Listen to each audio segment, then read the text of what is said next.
按照生肖命理推算，生肖牛在一生中会遇到4次大的劫难，这些劫难不仅会给属牛人带来各种挑战，也是一种重大的考验和机缘。只有正视并化解这些劫难，属牛人才能平安度过，并积累人生的阅历和修为，踏上更高的人生境界。生肖牛的第一次大劫难发生在24岁这一年，在这个年纪，人生经历了学生时代，正式踏入社会，开始打拼事业。属牛人会在事业发展、感情、婚姻、健康、财运等各个层面遭遇到考验，有的会遇到事业发展遇阻，职场生涯陷入停滞，有的会陷入感情纷争，夫妻感情濒临破裂，也有的会遭遇重大疾病或意外事故，身体状况出现问题。面对这些劫难，需要保持积极乐观的心态，充满信心和勇气，同时要虚心向长辈先贤求教，汲取宝贵的人生智慧，行善积德，保持善良的品德，都是度过难关的良方妙药。如果能顺利度过24岁的大劫，生肖牛在接下来的工作、事业和财富等方面就会有不俗的发展。不过在48岁这一年，又将迎来人生的第2次大劫。这个阶段属牛人已步入不惑之年，事业有了一定成就，家庭经济收入也较为稳定，但是这也容易滋生骄傲自满的心理，有可能因利欲熏心而走上违法的不归路，更有可能在这时遭受知遇不浅之人的极度陷害，导致事业受阻，家庭破裂，名声扫地。化解这次劫难的关键是要保持谦逊谨慎，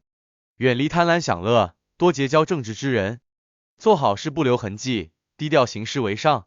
多从事一些公益慈善事业，行善积福，定能无事平安度过。在度过了24岁和48岁的2个大劫后，生肖牛在60岁这一年还将迎来一个小劫难。这个阶段属牛人体力和精力都有所下降，健康开始每况愈下，同时事业职场上也会出现受排挤甚至被逼退休的困境，经济收入来源骤然中断，财运出现严重问题。要化解这一劫难，首先要注意保重身体，养生保健，调理体质，其次要做好财务规划，稳健理财，同时也要主动低调行事，不去触犯他人的利益，以免惹是生非。多参与一些环保公益活动，行善积福，不仅能帮助他人，也有利于自身的身心健康。如果度过60岁这一关，就可以安享晚年。最后一次大劫难发生在72岁，这是生肖牛的一次大劫，各方面的困难和挑战都将涌现，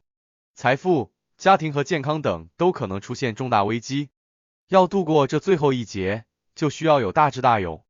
首先要有深厚的修养功夫，绝不能被外物所诱惑而迷失方向。其次要虔诚信仰，默默行善积福，积累福报。再者要淡泊名利，割舍对财富的贪念，活出自在逍遥的人生风采。只有如此，才能顺利度过这一次劫难。之后生肖牛将安享幸福美满的晚年生活。生肖牛的一生虽然会遇到4次大的劫难，但只要能正视这些劫难，潜心行善，积极化解，就一定能够安然度过，活出精彩绚丽的人生。劫难其实是一种考验，更是一种重要的机缘，让属牛人在经历劫难后有更大的精神提升和心灵升华。所以面对劫难，不要恐惧逃避，而要正面迎接，积极面对和化解，最终不仅能平安度过劫难，还将开启人生更美好的生活。最后祝生肖牛无论遭逢何种劫难，都能够淡然面对，驾轻就熟的化解，过上安康吉祥的幸福生活。